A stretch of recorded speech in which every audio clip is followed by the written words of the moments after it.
hiding in plain sight. Thank you for joining us for another Bank of Cardiff newscast. If you're on the FBI's most wanted list, what's the best place to lay low? Turns out the Appalachian Trail is the perfect spot if you're keen to evade the strong arm of the law, as it emerges that multi-million-dollar embezzler James T. Hammes eluded capture for 6 years by posing as a hiker. Hammes had been on the run since 2009 for allegedly embezzling more than $8.7 million from a Pepsi bottling plant in Kentucky. He was apprehended earlier this month in Virginia and is expected to return to Ohio to face charges. Following his arrest, stories started circulating that Hammes had become a well-known figure on the Appalachian Trail under the alias Bismarck.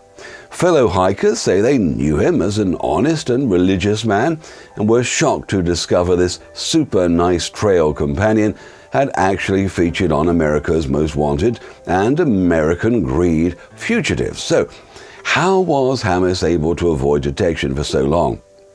The Appalachian Trail has its own culture, and trail names are a common form of ID.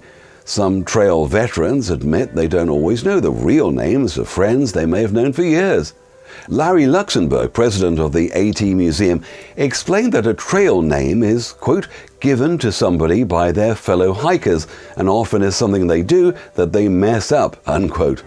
Once a hiker starts using or answering to a name, it's shared with others via word of mouth and the registers left in the shelters that pepper the trail.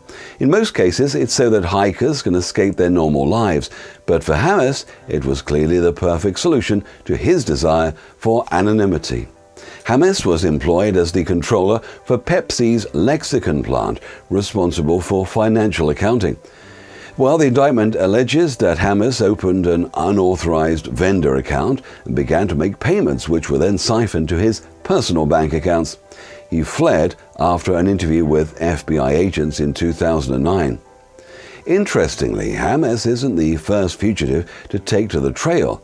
Back in the late 90s, Olympic Park bomber Eric Rudolph spent more than 5 years in the Appalachian wilderness, scavenging what food he could and living rough. Repeated attempts to find Rudolph failed, and he was only apprehended when he re-emerged in North Carolina.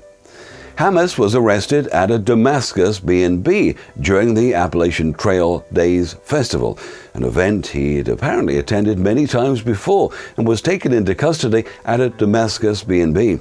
Guest house owner Susie Montgomery told the Lexicon Herald leader that Hammes had become a regular since 2010. She added she was totally surprised by events, commenting, "Well, we get a really calm, quiet clientele here. Really just normal people, and I know Bismarck was well liked." Meanwhile, G&J Pepsi Cola attorneys are still hoping they'll get some of their money back. After all, how much can you spend in the woods? Join us later this week for another Bank of Cardiff newscast. And remember that all our newscasts are available on our website, www.bankofcardiff.com/newscasts.